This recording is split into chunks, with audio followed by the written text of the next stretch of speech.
Hello, this is David from Learn Arabic Vocabulary Easily with David. Today we'd like to learn three new Arabic words. The words will be sometimes, result, and hobby. So yalla, let's get going. All right, so sometimes means, or is pronounced marat in Arabic. Marat. So this is spoken Arabic, marat. So using visualization and imagery and stories and ideas to make these things easier to remember. For me, I think of Mara Eliason from Fox News or one of the news channels, or somebody, it could be somebody from a marching band or something like that. Their name is Mara, and they're wearing a hat, like a crazy hat, either a magician's hat or even a hat you'd wear to the Kentucky Derby with the flowers on it or some other crazy thing. So we've got Mara with a hat is going to give us Marat. And on top of that hat, we're going to have either Donna Summer or a barbecue grill or something that's going to remind, remind you of summer. So on top of the hat, it's a barbecue grill. Maybe Donna Summer's cooking on the barbecue grill. She doesn't want to burn her food, so she's using a timer, some kind of one of those twist timers, one of those white clock timers that everybody's got. So from that, we've got Donna Summer with a timer, so sometimes. So Mara with a hat on, and on top of the hat is either a barbecue grill or Donna Summer with a timer on there. So Marat is sometimes. The next word, result, is pronounced natije in Arabic. So natije.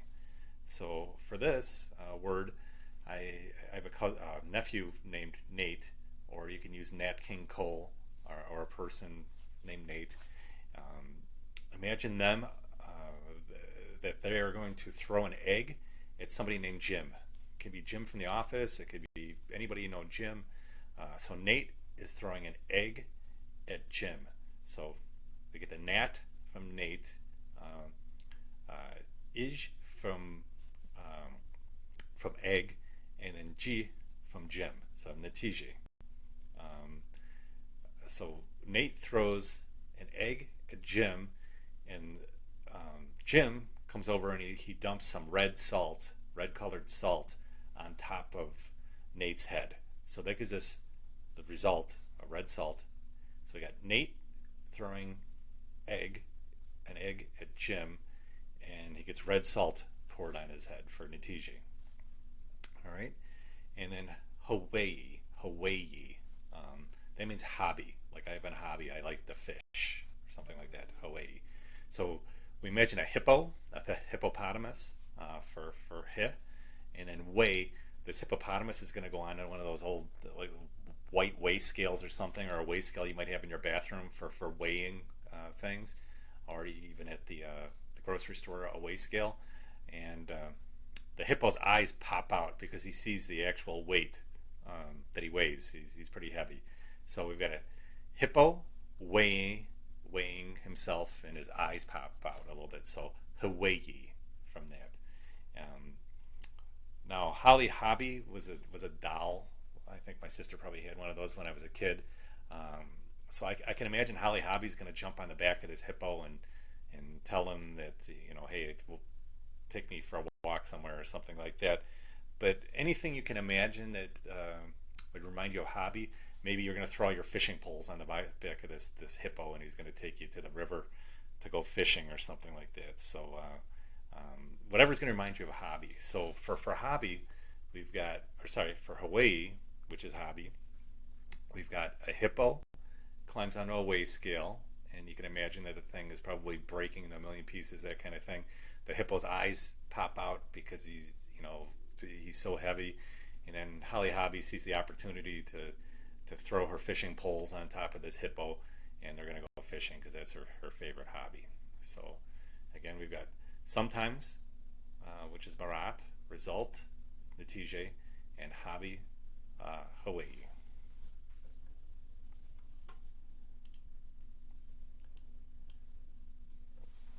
So we've got three new words today. Let's practice them when you can and review them. after the video, just maybe write them down and think about the visualization again.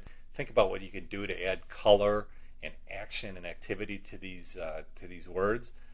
But I believe it's a lot easier than just trying to memorize these things through rote repetition. So the next time you hear these words, or you need to convert English into Arabic, you can think about these crazy stories. But the more action, the more sounds. The hippo could have a bad smell about them and that kind of thing. The barbecue grill, you could smell the food coming from there. You could feel the heat coming off of that barbecue grill. These are visualization techniques that have been used for thousands of years. To learn more about using memory palaces and visualization techniques like this, I learned the things that I know from Dr. Metivier. He can be found at magneticmemorymethod.com. And if you go to this link, magneticmemorymethod.com/David, you can get his free memory course there. So he's got a very good memory course there that'll show you how to do things like I've just done here with breaking abstract concepts into things that are easily managed with visualization. So thank you, and I look forward to seeing you on the next video. Take care. Ma salemi.